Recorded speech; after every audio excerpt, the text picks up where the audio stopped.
कारगिल युद्ध भारत ने जीता, पाकिस्तान को शिकस्त दी। बहुत से वीर सपूतों और जवानों की कहानी आप लोगों के बीच में रखी। आज कहानी एक ऐसे वीर सपूत की, ऐसे रियल हीरो की, जिनका नाम सुनते ही और कारगिल युद्ध जैसी हम लोग रिलेट करते हैं, उनका नाम वैसे ही स्वतः ही अपने मन मस्तिष्क में आ जाता है। उनका नाम है कैप्टन विक्रम बत्रा। हिमाचल प्रदेश के कांगड़ा जिले के पालमपुर से वो आते हैं और पालमपुर में एक नदी बहती है, न्यूगल नदी। न्यूगल नदी के तट पर उनके साथी उनके साथ बैठे हैं, कॉफ़ी पी रहे हैं। उस समय कारगिल का युद्ध छिड़ चुका है और उनको वापस अपनी बटालियन को ज्वाइन करना, अपने रेजिमेंट को ज्वाइन करना है। लेकिन कॉफ़ी पीते पीते उनके साथी उनसे पूछते हैं कि युद्ध छिड़ चुका है, आपको युद्ध में जाना है, तो युद्ध को कैसे देखते हैं? उनका उत्तर ज़रूर सुनना। विक्रम बत्रा जी का जवाब अगर आप सुनेंगे तो आप समझेंगे कि एक नौजवान के अंदर क्या भावनाएं हैं। युद्ध में जाने से पहले उन्होंने कहा कि आपको चिंता करने की ज़रूरत नहीं है। उस युद्ध में उन तमाम सारी चोटियों पर वो तिरंगा लहरा करके आएंगे और अगर तिरंगा नहीं लहरा पाया तो तिरंगे में लिपट करके ज़रूर आऊँगा, पर आऊँगा ज़रूर। तो जिस व्यक्ति के अंदर पहले से शहीद होने की, इस देश के लिए कुछ ना कुछ करने की भावना होगी, तो आप समझिए क्या फौलादी उनका शरीर रहा होगा, उनके बाजुओं में कितनी ताकत रही होगी, कितना बड़ा विराट व्यक्तित्व उनका रहा होगा, कैसी अमर हुतात्माएं ऐसे होंगी। उसके बाद हम देखते हैं कि पालमपुर से उन्होंने पढ़ाई पूरी की थी, जहां उनका जन्म हुआ था। दो भाई थे, दोनों जुड़वा भाई थे, उन्होंने वहीं से पढ़ाई की।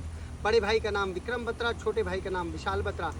दोनों लोगों ने पढ़ाई वहीं से पूरी करी। उसके बाद ग्रेजुएशन करने के लिए विक्रम बत्रा चंडीगढ़ आ जाते हैं। ग्रेजुएशन करते करते वो कंबाइंड डिफेंस सर्विसेज की तैयारी भी करते हैं ताकि उस एग्ज़ाम को क्वालिफाई कर पाएँ। सीडीएस की परीक्षा उत्तीर्ण करते हैं और इंडियन मिलिट्री एकेडमी में उनका सिलेक्शन हो जाता है। भारतीय सेना में एक कमीशन अधिकारी बन जाते हैं, लेफ्टिनेंट विक्रम बत्रा हो जाते हैं और भारतीय सेना की जो रेजिमेंट इनको मिलती है वो है 13th जम्मू कश्मीर राइफल्स। उसके बाद इनको जब आदेश होता है, लेकिन अगर पहले देखा जाए तो वीरता के गुण और एक तरीके से अदम्य साहस की जो गुणवत्ता इनके अंदर थी वो बचपन से कैसी थी कि जब एक स्कूल बस में चल रहे थे, अपनी स्कूल जा रहे थे पालमपुर में, तो स्कूल बस का जो गेट था वहाँ से उसी बस में बैठी हुई एक छात्रा उस स्कूल की वो गिर जाती है। उसको बचाने के लिए वो चलती हुई बस में कूद जाते हैं, ये ना देखते हुए कि चोट मुझे भी लग सकती है, लेकिन ये देखते हुए कि उस बच्ची को ज़्यादा चोट ना लग जाए, कहीं उसे ज़्यादा चोट तो नहीं लगी। तो अपनी ज़िंदगी की परवाह न करते हुए भी ऐसी भावना उनके अंदर बचपन से थी और यही वो कारण था कि उनके अदम्य साहस का परिचय उन्होंने कारगिल के युद्ध में दिया। जब उनको 13th जम्मू कश्मीर राइफल्स को घुमरी बुलाया गया, क्योंकि घुमरी वो जगह थी जहाँ पे एक्लेमेटाइजेशन करना था, मतलब उस टेम्परेचर के साथ, क्योंकि आप सब लोग जानते हैं कि जो कारगिल की जो चोटियाँ थी, Dras sector, Mushkoh valley, Kaksar sector, आपका बटालिक सेक्टर और हालूवार की चोटियाँ, ऐसे बहुत सारे इलाके जो थे, श्रीनगर से लेह तक का इलाका, उन चोटियों पर बर्फ़ पड़ी हुई है, टेम्परेचर डाउन है। हालांकि महीना मई का और जून के महीने में और जुलाई के महीने में लड़ाई हुई, लेकिन टेम्परेचर उन चोटियों पर कम है। कई बार रात्रि के समय 0 से भी नीचे टेम्परेचर चले जाता है। तो एक्लेमेटाइजेशन के लिए वो घुमरी में उस रेजिमेंट के जो कमांडिंग ऑफिसर हैं वो तमाम सारी तकनीक उनको समझा रहे होते हैं। उसके बाद वो दिन आता है कि उनको कहा जाता है कि आपको जाना है, आपको तोलोलिंग को फतेह करने के लिए जाना है। तो 13th जम्मू कश्मीर राइफल्स के commanding officer lieutenant colonel Joshi दो भागों में उस कंपनी बना देते हैं। एक बनती है ब्रावो कंपनी और एक बनती है डेल्टा कंपनी। ब्रावो कंपनी के कंपनी कमांडर हैं लेफ्टिनेंट संजीव जामवाल, उनको जिम्मेदारी मिलती है और साथ ही साथ कर्नल जोशी बोलते हैं कि जब आप .5140 को कैप्चर कर लोगे तो आप ये बताइए, जो कि सबसे ऊंची चोटी है उस तोलोलिंग के अंदर, .5140 जो कि 17,000 फीट की ऊंचाई पर है, तो आपका कोड वर्ड क्या होगा? तो वो कहते हैं कि मेरा कोड वर्ड होगा ओ या। तो कर्नल जोशी फिर ये सवाल पूछते हैं लेफ्टिनेंट संजीव जामवाल से कि आपने ऐसा कोड क्यों रखा?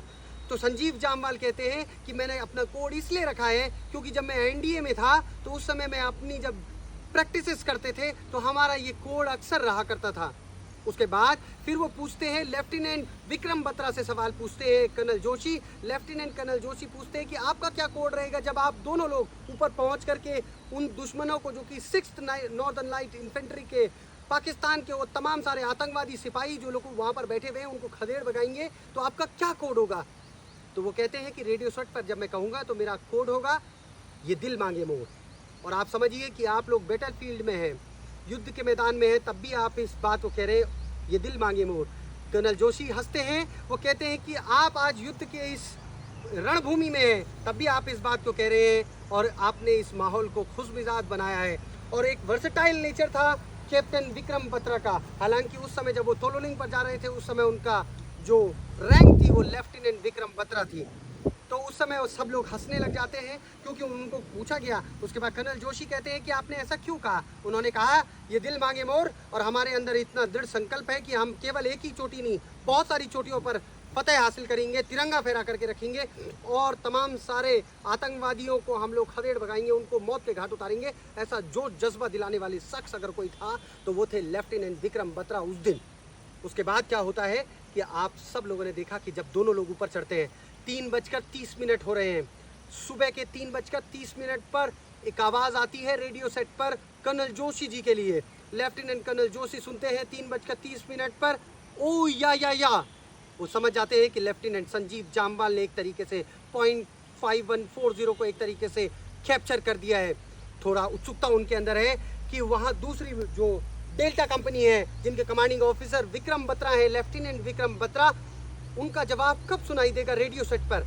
लेकिन उससे पहले क्या होता है कि रेडियो सेट पर उनको जो पाकिस्तान का रेडियो सेट है दोनों की फ्रिक्वेंसी मैच हो जाती है। शेरशाह कोड वर्ड है लेफ्टिनेंट विक्रम बत्रा का। पाकिस्तान के जो सिपाही हैं वो ट्रेस कर लेते हैं और कहते हैं शेरशाह यहाँ से चले जाओ, नहीं तो उसके बाद तुम्हें मौत के घाट उतार दिया जाएगा। शेरशाह कहते हैं कि थोड़ा देर रुक जाओ, तब पता चल जाएगा कि अल्लाह के पास कौन पहुँचा देगा, कौन किसको पहुँचाने वाला है, तो थोड़ी देर तक इंतज़ार करो। लेकिन 4:35 पर फिर से लेफ्टिनेंट कर्नल जोशी जी का रेडियो सेट बजता है और वो सुनाई देता है, उनके कानों तक आवाज़ पहुंचती है ये दिल मांगे मोर। गर्व से सीना चौड़ा होता है लेफ्टिनेंट कर्नल जोशी का कि उनके दोनों जांबाज सिपाहियों ने, डेल्टा कंपनी और ब्रावो कंपनी के दोनों अफसरों ने .5140 को कैप्चर कर दिया है। उसके बाद उनकी रैंक बदल दी जाती है, उनका प्रमोशन हो जाता है। दोनों लोग कैप्टन विक्रम बत्रा हो जाते हैं और दूसरे साथी कैप्टन संजीव जामवाल हो जाते हैं। फिर उनको नया टास्क दिया जाता है कि उनको मस्को वैली के अंदर जाना है और मस्को वैली के सबसे ऊंची जो चोटी है फ्लैट टॉप 487 पर जाना है। सर्दी का मौसम है, 70 से 80 डिग्री का इंक्लिनेशन है, खड़ी चढ़ाई आपको चढ़नी है उन चोटियों पर, जो कि चोटियों पर एक तरीके से सुरक्षित पोजीशंस पर पाकिस्तान के 6 नॉर्दर्न लाइट इन्फेंट्री के सिपाही लोग बैठे हैं। वो सुरक्षित स्थान पर है, भारतीय सिपाही, भारतीय जवान ऊपर चढ़ने वाले हैं। सर्दी का मौसम है, एक तरीके से ठंडी हवाएं चल रही हैं और उसके बाद तापमान शून्य से भी कम है, ऑक्सीजन की दिक्कत है, सांस लेने में परेशानी है। आप देखेंगे कि उनके पास पानी खत्म हो चुका है, लेकिन जो बर्फ़ आपको दिखाई देगी, जो भी उनको बर्फ़ दिखाई दी उससे उन्होंने अपना एक तरीके से मुंह में रखने की कोशिश करी ताकि उनका शरीर में कुछ पानी जा सके। रात भर का सफ़र उनको तय करना है क्योंकि सुबह का इंतज़ार नहीं करना है। सुबह हो जाएगी तो जो पाकिस्तानी सिपाही है, पाकिस्तानी आतंकवादी है, वो उनको देख लेंगे। रात का अंधेरा है, वो लोग चढ़ाई चढ़ते हैं, फ्लैट टॉप 4875 पर पहुंच जाते हैं। पहले बंकर को निस्ते नाबूद करते हैं, 4 लोगों को मौत को घाट उतार देते हैं कैप्टन विक्रम बत्रा। और उसके बाद क्या हो जाता है, फिर दूसरे बंकर की ओर बढ़ते हैं तो एक जवान है, उनको गोली लग चुकी है, वो आउट ऑफ द कवरेज है, अपने जो कवर क्षेत्र था उससे बाहर वो चले जाते हैं। देखिए जो दयालुपन है, जो सेना के उस सिपाही के अंदर क्या है कि उसको गोली लग चुकी है, उनके सिपाही को, उसको बचाने के लिए वो अपने साथी सीओ को कहते हैं, जो कि जेसीओ को कहते हैं रघुनाथ सिंह जी को, कि उनको कवर अप करना है, उनको वापस लेकर के आना है ताकि आड़ में उनको रखा जाए, जो पत्थर की जो आड़ है, ताकि वो दुश्मन की रेंज से वो हट जाएं। रघुनाथ सिंह कहते हैं कि देखिए ये युद्ध भूमि है, उनको गोली लग चुकी है तो शायद वहाँ जाना ठीक नहीं है। लेकिन कैप्टन विक्रम बत्रा कहते हैं कि क्या आप डर गए? लेकिन वो डरते नहीं है, वो कहते हैं कि मैं डरा नहीं हूँ, लेकिन अगर आप कहेंगे तो मैं चले जाऊँगा। लेकिन फिर उसके बाद देखिए कि कैप्टन विक्रम बत्रा अपने जेसीओ रघुनाथ सिंह को ऑर्डर करते हैं कि आप नीचे की तरफ, जहाँ उनके पैर हैं उधर की तरफ जाएंगे, मैं सर की तरफ से आऊँगा, गोली आएगी भी तो मुझ पर पहले लगेगी। आपकी शादी हो रखी है, आपके बच्चे हैं, मेरी तो अभी शादी भी नहीं हुई है। कितनी बड़ी बात वो कह रहे थे। उसके बाद जैसे ही वो अपने उस साथी को उठा करके इधर आड़ में लाने की कोशिश कर रहे थे। एक गोली उनको लगती है उनके सीने में। उसके बाद उनका शरीर निढाल हो जाता है, वो वहीं पर शहीद हो जाते हैं। लेकिन आप लोगों से हम लोग ये कहना चाहते हैं कि ऐसे पराक्रमी जब युद्ध चल रहा हो, तमाम सारे जितने अफसर से लेकर के सिपाही से लेकर के जितने रंगरूट भी हैं, उन तमाम सारे लोगों के दिल दिमाग में जोश भरने का काम करने वाला अगर कोई था तो उस पूरे कारगिल का हीरो अगर कोई था तो वो थे कैप्टन विक्रम बत्रा। जब वो पढ़ाई कर रहे थे उस समय उनकी दोस्त बनी जिनका नाम डिम्पल था, और उन्होंने ये भी अपने घर वालों को बताया था कि जैसे ही कारगिल युद्ध ख़त्म होगा मैं उसके साथ शादी कर दूंगा। ये कहानी शायद आप लोगों को मालूम हो या ना हो, लेकिन आज भी 40 साल से ज़्यादा डिम्पल जी की उम्र हुई है। उन्होंने भी एक तरीके से अपने प्यार में एक तरीके से शहादत दी है कि 24 साल के नवयुवक ने शहादत दी इस देश के लिए, और उन्होंने अपने प्रेम की निशानी को इस तरीके से याददाश्त बना करके रखा कि किसी और से उन्होंने शादी नहीं करी। वो भी चंडीगढ़ में रहते हैं, पालमपुर में रहते हैं।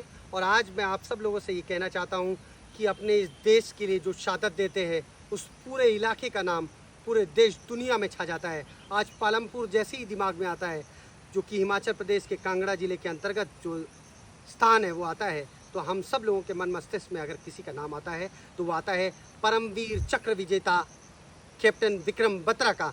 और साथ ही साथ एक और शख्स थे जो कि सबसे पहले पेट्रोलिंग यूनिट में जाते हैं पेट्रोल करने के लिए कि कैसी आतंकवादी घटना है या पाकिस्तानी सेना के द्वारा आक्रमण किया गया है, तो उनका नाम था लेफ्टिनेंट सौरभ कालिया। इन दोनों वीर सपूतों की हम सब लोग उनको नमन करते हैं, उनके बलिदान को नमन करते हैं, भावभीनी श्रद्धांजलि अर्पित करते हैं। और ऐसे सच्चे सिपाही को जिन्होंने कि इस देश के लिए अपना सर्वोच्च बलिदान दिया, हम सब लोग अपने आप को भी गौरवान्वित महसूस करते हैं।